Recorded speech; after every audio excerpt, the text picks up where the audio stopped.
Hi, Jane Rodriguez here, and I'm just messing around with an app. This is kind of cool. Anyway, I just wanted to do a quick, a Crypto Four Corners International, just a touching base right now. Things have been, well, I don't know what to compare it to except for dynasties, historical examples, kingdoms, presidential seats, well, I'll just come right out and say it instead of trying to draw like weak metaphors. But after the death of JC Johnson, the man who founded Four Corners International, Four Corners, and by the way, he didn't just decide one day that, I'm going to make my own organization, I'm going to hunt cryptids. That's not how it happened at all. How JC started doing this whole thing in the first place is something he told me about just over the course of time, hanging out with him, learning from him, shadowing him. I don't really know of anybody besides his awesome family, his son and daughter that I've met and I really come to care about. I don't know of anybody else that he's done that for, what he did with me and teaching me. And it was with such, it was so important to him that he did that, and you could really tell. So, but the story of how it even started in the first place, Crypto Four Corners, was that he lived in that region with the Dene, the Navajo, because he married a Navajo woman. And he also used to, I don't know, like during which time period this would be, while he was married to her, before or after. But he used to do river guides as well, on a canoe, I believe, in kayak. And people loved him, because JD said this is actually Brenton Solomon said about JC after, pretty much right after JC died. We're both on the phone crying with each other, and he's like, when JC spoke, he spoke with authority, and people listened. And ain't that the truth? You can just go online right now and just YouTube search JC Johnson, one of his many online interviews and TV.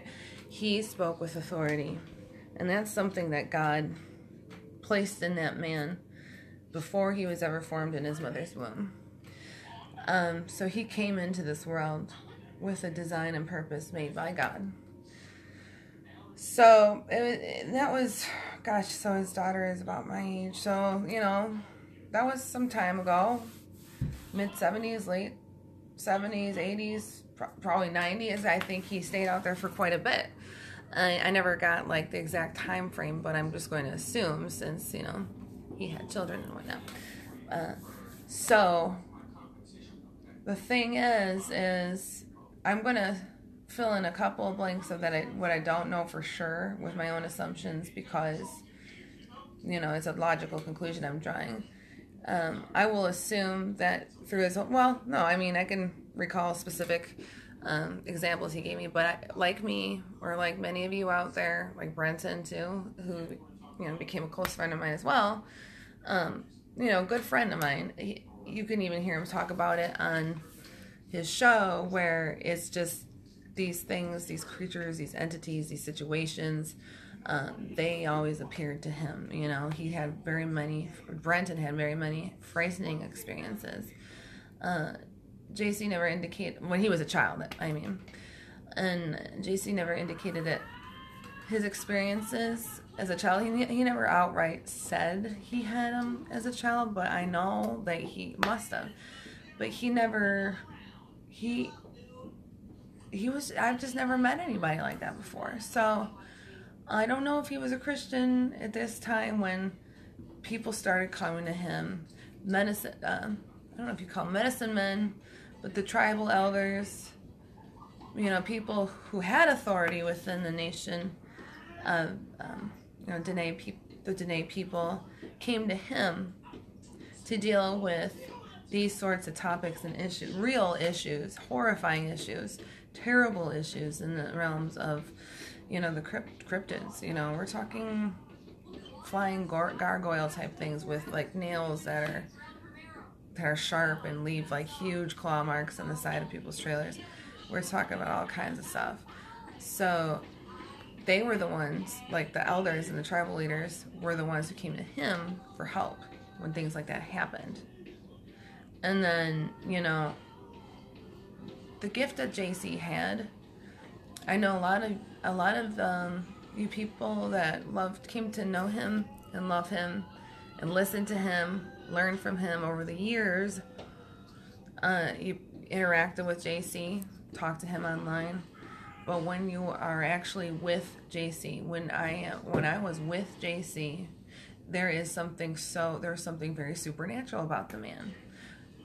And there's no way of getting around it, because it's not normal for him to attract these beings, these people who are not human beings.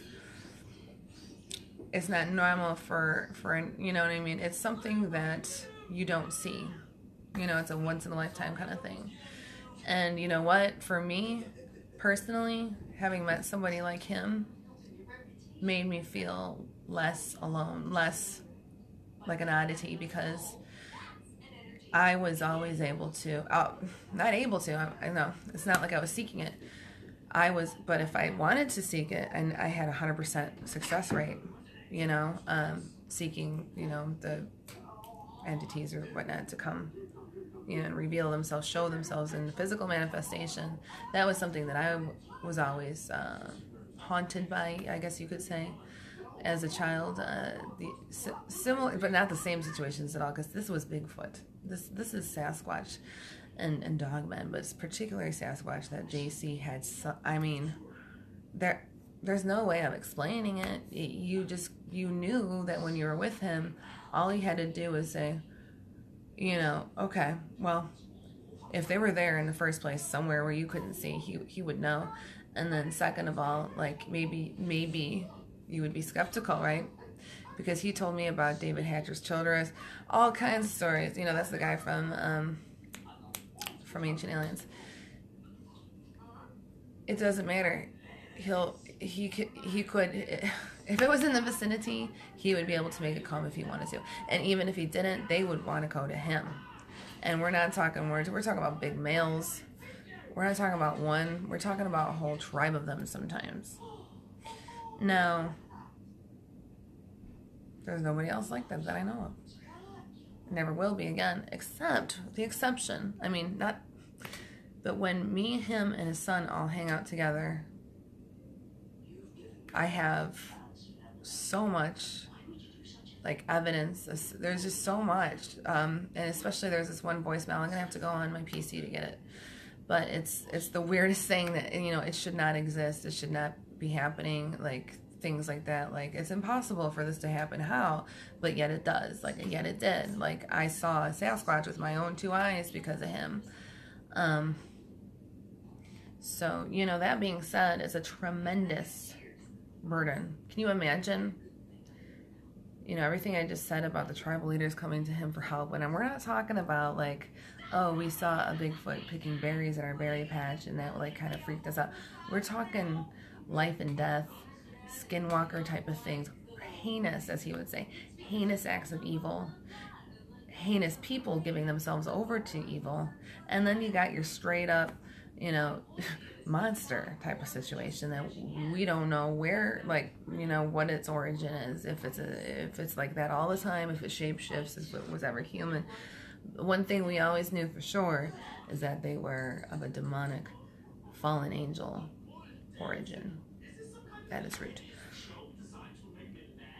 So that whole history of Crypto Four Corners, that's, you know, it was a combo of him and his,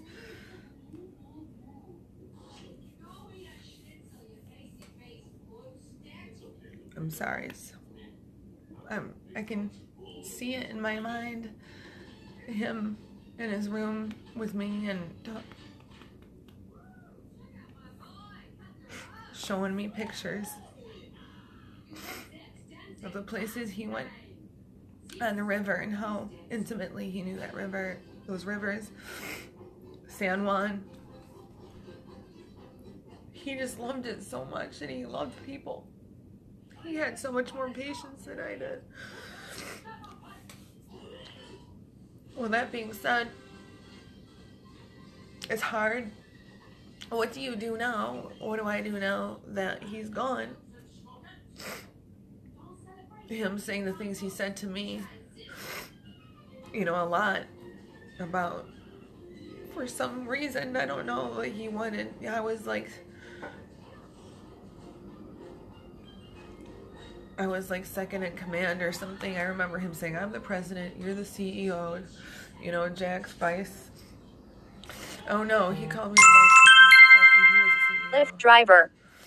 Oh, I gotta go, but there's been discord within C4C, and I hate it. I don't want that to keep continuing, because you know what? The head is gone now. And we just, you know, I pray and urge and hope that we, you know, get it together and in love and unity, because they don't want to see us unite. I gotta go. Bye guys, God bless.